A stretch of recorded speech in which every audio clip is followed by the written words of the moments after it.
Domingo, 18 de agosto. Verso para memorizar: pois o próprio Filho do Homem não veio para ser servido, mas para servir e dar a sua vida em resgate por muitos. Marcos 10, 45. O plano de Deus para o casamento. Ouça Marcos 10, 1 a 12. Saindo dali, Jesus foi para o território da Judéia e para além do Jordão. E outra vez as multidões se reuniram junto a ele, e de novo ele as ensinava, segundo o seu costume. E aproximando-se alguns fariseus, o puseram à prova perguntando: é lícito ao marido repudiar a sua mulher? Jesus respondeu: o que foi que Moisés ordenou a vocês?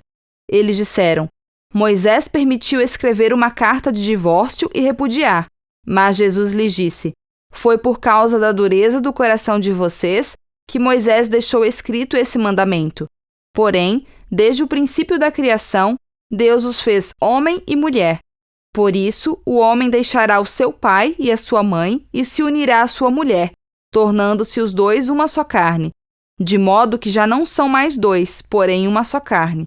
Portanto, que ninguém separe o que Deus ajuntou. Em casa, os discípulos voltaram a fazer perguntas sobre esse assunto.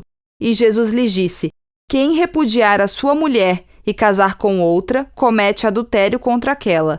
E se ela repudiar o seu marido e casar com outro, comete adultério.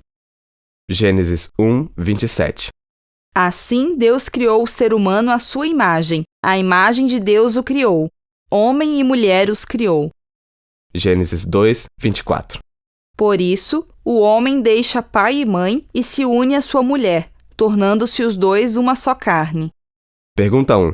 Que armadilha estava escondida na pergunta dos fariseus sobre o divórcio? Que lições Jesus ensinou? Os fariseus perguntaram a Jesus se é lícito ao marido se divorciar da sua mulher. O divórcio era considerado lícito entre os fariseus. No entanto, eles discutiam em que casos isso seria aceitável. Dois importantes rabinos da época de Jesus defendiam pontos de vista diferentes. A escola de Shammai era indiscutivelmente mais restritiva. O divórcio era permitido apenas em casos como falta de filhos, negligência material, negligência emocional ou infidelidade conjugal. A escola de Hillel era muito mais branda, permitindo o divórcio por quase qualquer motivo, embora o processo de concessão do divórcio fosse mais complexo, ajudando a desacelerar as coisas. Então, parece estranho que os fariseus tenham feito a Jesus uma pergunta mais abrangente, se o divórcio era aceitável. Por trás dessa pergunta havia uma conspiração para colocar Jesus em apuros com Herodes Antipas, o governante da região a leste do Jordão, onde Jesus estava naquele momento. Antipas havia se divorciado da esposa e se casado com Herodias, esposa do próprio irmão. Herodes decapitou João Batista por ter condenado esse relacionamento ilícito. Jesus respondeu indagando o que Moisés tinha ordenado. Os fariseus haviam citado Deuteronômio 24, 1 a 4, que descreve um caso de novo casamento após o divórcio. Os israelitas da época de Moisés praticavam o divórcio. Essa lei pretendia proteger a mulher.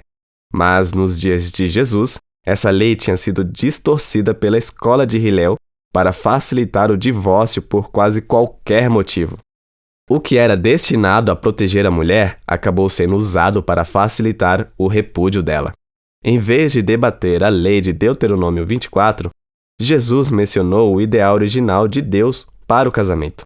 Ele observou que, no início, Deus fez um homem e uma mulher, dois indivíduos. Ele, então, combinou essa verdade com Gênesis 2:24, que ensina que o homem deixa seus pais e se une à esposa, tornando-se os dois uma só carne. Esse conceito de unidade se tornou a base da afirmação de Jesus sobre o vínculo matrimonial. O que Deus uniu, as pessoas não deveriam separar.